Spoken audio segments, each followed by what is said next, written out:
What's up guys, Matt from the Gamer Initiative here, bringing you another episode of our Manager Mode series in FIFA 15. So the last video we had a little bit of a slip up in the league. It was a 2-2 draw against Newcastle. One way you can look at it though, we were 2-0 down at half time, so it was a good comeback, but obviously disappointing to drop for 2 points. Now in this video, as you can see right there, we've got a big game coming up, away to Manchester United in the league, and this really is a top of the table clash. You can see down the bottom here, they're in 4th place. They really need to get a win to make sure they stay in the title hunt. We're top at the moment, 5 points clear of Chelsea. So we're going to get straight into this here. Just a very quick reminder before you do, we did make a couple of signings in the last video. Everything's been happening. We've brought Dragovic in as a centre back. Just a bit of depth there because Yoshida had left us. But as you can see there, his overall rating is actually pretty good, so he will be considered for the first team straight away. And in addition to that, we also brought in, who else did we bring in? Kishner, because Mane was injured, so we had to bring in someone else on the left side of midfield. So we've brought in Kishner for that. So just one thing I've noticed very quickly, going to put Borek on the bench. So that's our team. Hasn't really much changed to the first 11, but a couple of changes to the squad.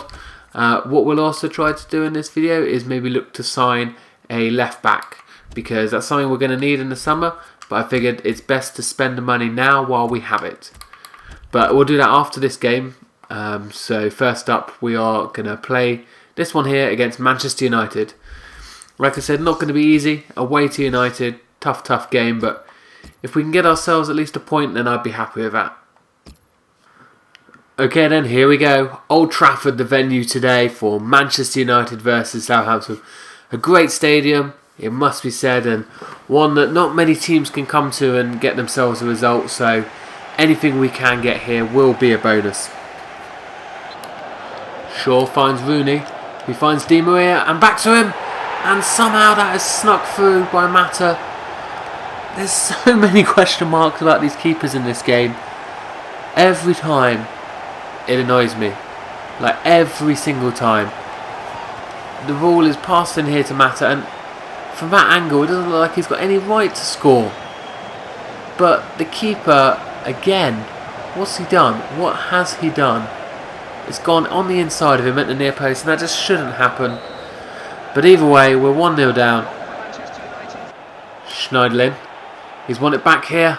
Oh, I couldn't quite find Tadic with the through ball. But Rodriguez has won it back again. And the shot's blocked. But finally Southampton get a little bit going on the offensive side. And they've now earned themselves their first corner. Rodriguez will take it. And it's fallen to Fonte. He's had a go and it's well saved by De Gea. Into Wanyama. Wanyama hits it early. The keeper saves it.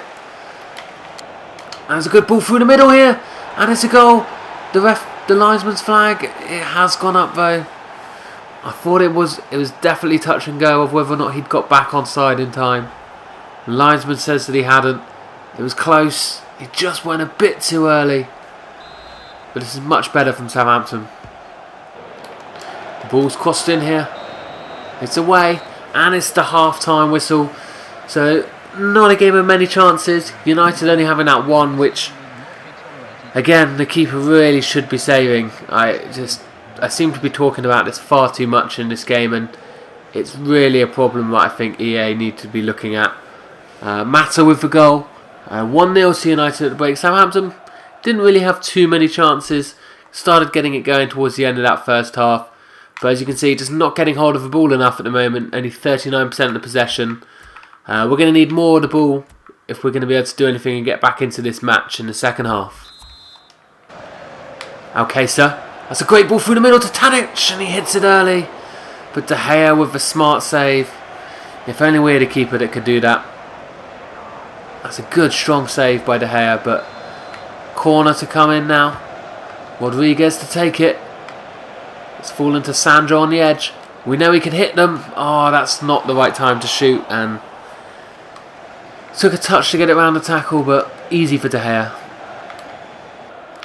Good ball towards Rodriguez. Well brought down. Rodriguez, can he find Alcácer in the middle? Oh, and the defender just gets there. The keeper misses it. what? They've given a free kick. Ball in the second there. Ball over the top here for Alcácer to chase. Can he get there? He can. Can he finish? He does. That's a great finish from Alcácer. Real strength and power. And a great finish to boot.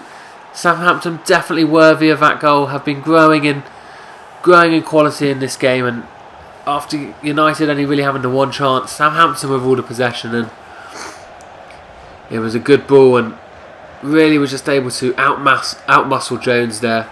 Apply the finish. 1-1. Just last few minutes here, or last 12 minutes, going to bring on Mayer, Ward-Prowse and Kitchener for his debut to see if a couple of fresh faces can not just maybe help us nick this winner. We've been the better team. We do deserve to get this winner so far. But United with a free kick here first, and it's away. Alcácer to Schneiderlin. Out wide to Rodriguez. And to Sandro. Sandro first time with a cross, it's a good one. The header's away. And that's probably the final chance of the game. And it is. There's the full-time whistle, just unable to press home that advantage in the second half. We got ourselves the equaliser, so, away to United.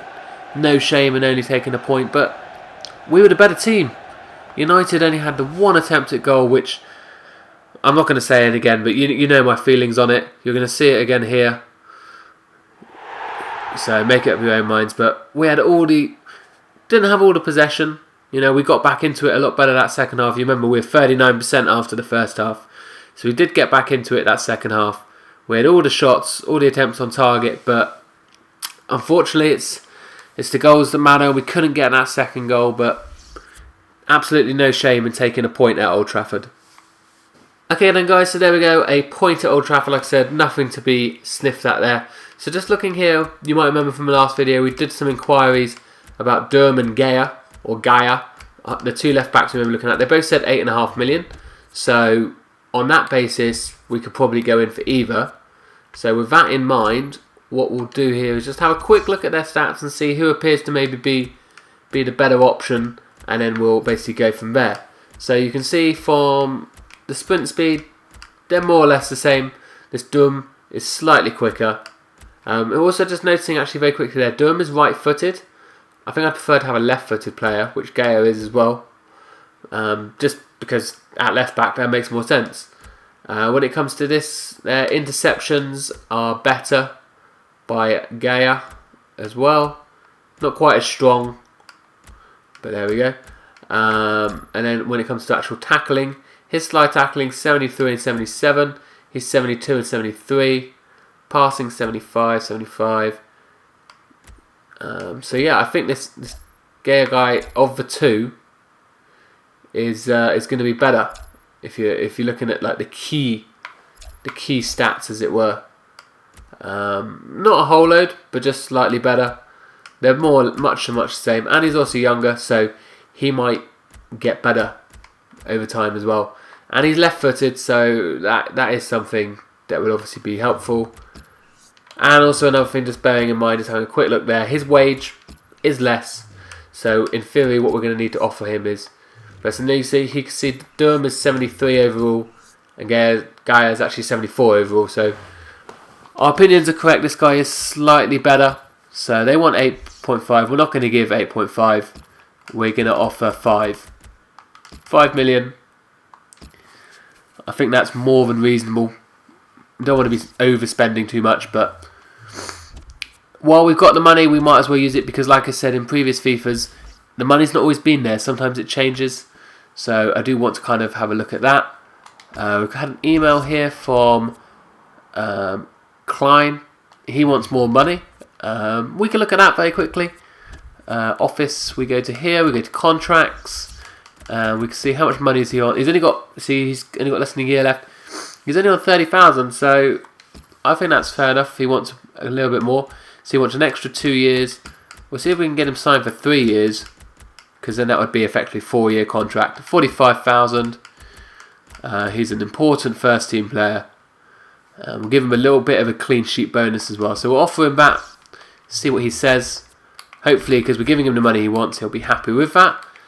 Now, next game. This is the big one. Capital One Cup semi-final. You remember that we're 2-0 up from the first leg, so we've done all the hard work. In this game, we just need to make sure that we maintain that. So we're going to go into our team sheets here. Select the cup formation, as we always have done. With that in mind, though, we will need to just change out Mane for... where is he? There he is, for Kishner. And actually, we can give Bork a go. Now he's like back at the squad. Just give Forster rather, a bit of a break.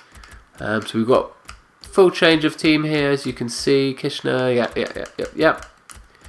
And on the bench, don't really need him there. So we'll put Tadic on the bench, just in case we need him. So we've got a defender on there, and then wing players and everything you need there, so that's absolutely fine. Okay, so what we're going to do here, go into the Spurs game. Like I said, not going to do anything silly. We've done the hard work. All we need to do is make sure we don't lose, and we're going to be through to the final of the Capital One Cup, which would be great for us. It'd be really nice to see if we could get some silverware in our first season. So not going to waste any time here. Going to go straight into the game, and hopefully see this tie off. As like I said, there's no reason why we shouldn't do it.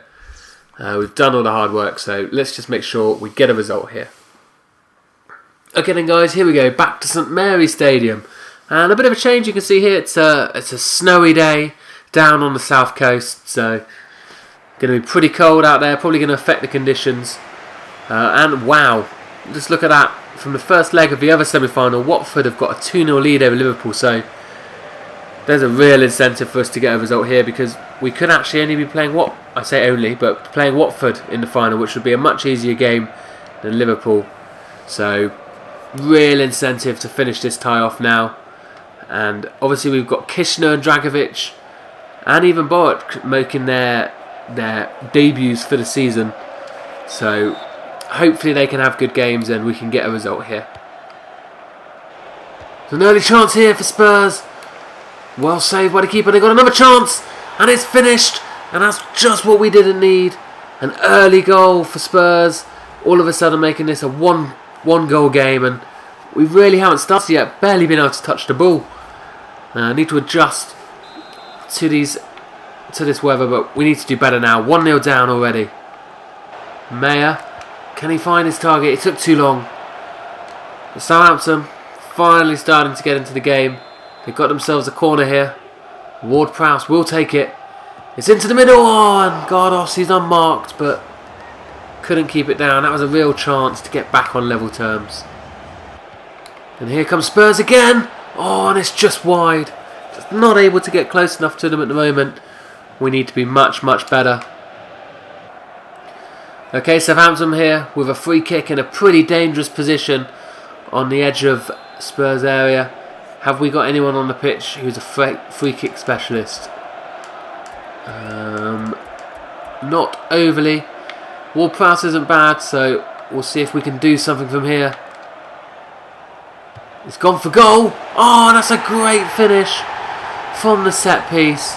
After having so little so far, we've really been pretty poor. But that was most definitely not poor. That was a moment of brilliance from Ward-Prowse. And back on level terms on the night. 2-goal cushion restored. That just makes everything a little bit more comfortable. Right in the top corner. Great finish. And Long with a ball to chase onto here. What can he do? He's alone. He's cut inside beautifully. Long! Oh, well saved, Lois. Great run by Long though. Chasing down the dead ball and throw in here. Mayer with a shot early. Keeper saves it. And it's away. Spurs with a free kick here, just coming up to half time. No doubt we'll throw it long. Need to defend it. It's a good ball in. It's not cleared yet. And the shot's wide. Spurs definitely giving a good account of themselves in this first half. We're going to be lucky to go in. And there we go, there's the half-time whistle. So, not being the best half from Southampton's point of view. I mean, in the last game we were unlucky to go in behind at the break. This game we're lucky to go in level at the break. We have not been the best team. We've maybe been a little bit nervous about the whole 90 minutes away from the final, I don't know, but Spurs have come out and they've played like a team with nothing to lose. They've attacked our goal, they've had the better possession, the better chances. You can see there, we're allowing a lot of shots on goal. And Southampton, they've only had one on target. Luckily, it was a moment of brilliance from Ward-Prowse, and we just need to be a little bit better in the second half, just to make sure we don't give ourselves any nervous minutes. We just need to see this game off now. We're in a really good position. Just the last 20 minutes here, not taking any chances. Going to take off Mayer, Ward-Prowse, and bring on Schneiderlin and Alderweireld, just shoring up at the back there defensively. We've got 20 minutes just to not concede 2 goals, so bringing on a couple of strong players to hopefully avoid that. Cork. It's a ball over the top for Kishner, hits it first time. That would have been a spectacular finish. Not easy on the volley. Puts it wide. Only a couple of minutes left to go now. And there we go, there's the full-time whistle. And Southampton have done enough. In the first leg really was where the damage was done, and we are going to Wembley. That game, I apologise, it wasn't necessarily the most exciting to watch. Only one real moment of class from Ward-Prowse's free kick. But that second half, it was more about just shutting up shop and making sure that we maintained our position. You know, that's what would always realistically happen in real life. You know, there's no point chasing goals when we don't need them.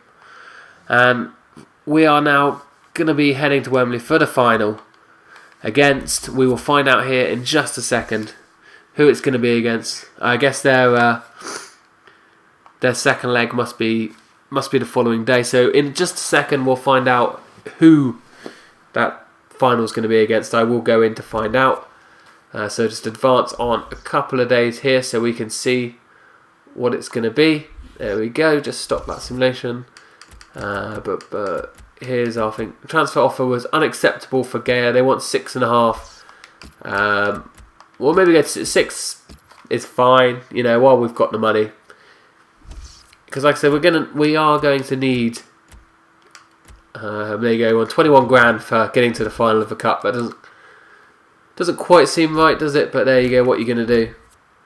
We will go into our fixture list here. Tables. Sorry. And from here we can see who won out of Watford.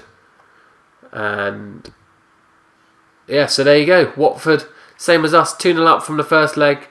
All they had to do was maintain it, and they did. Beating Liverpool, bit of a shock, it must be said.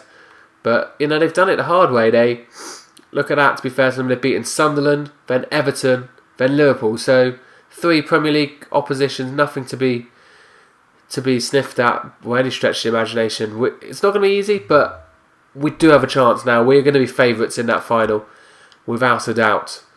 With regards to where we are now, we're just going to simulate up here a couple more days, see if we can get that offer accepted for Gea. Let's have a look here. So Klein, there you go, he's happy to be renewing his contract. They've had the offer accepted for Gea, so we'll see what he wants. He wants 4 years at 30,000, that's fine. We'll send that to him and see what he says. Transfer offer here. We've had a transfer offer here for Alexandro. Obviously thinking that maybe we're going to be looking to sell him, but obviously we're not going to be looking to sell him. He's a key member of our team. He plays well week in, week out. Don't want to be selling him just yet. Maybe in a year's time, possibly. But at this moment in time, he's so important to our team. With regards to actually getting that contract accepted, we're going to have to wait until we play the next game and go through. You can see will be transfer deadline day. So we're going to leave this video here for now. The next video will be that FA Cup 4th round match against Leicester. And also we will go through the transfer deadline day. Hopefully we'll be able to sign up Gea. And I'll also do similar to what we did in the summer window. I'll show you if any of the other teams in the Premier League are doing any sort of interesting business at all. But for regards to this video, if you have enjoyed it, please do give it a like. Subscribe to the channel so you can keep up to date with this commentary. But for now, thank you very much for watching, and I will see you all next time.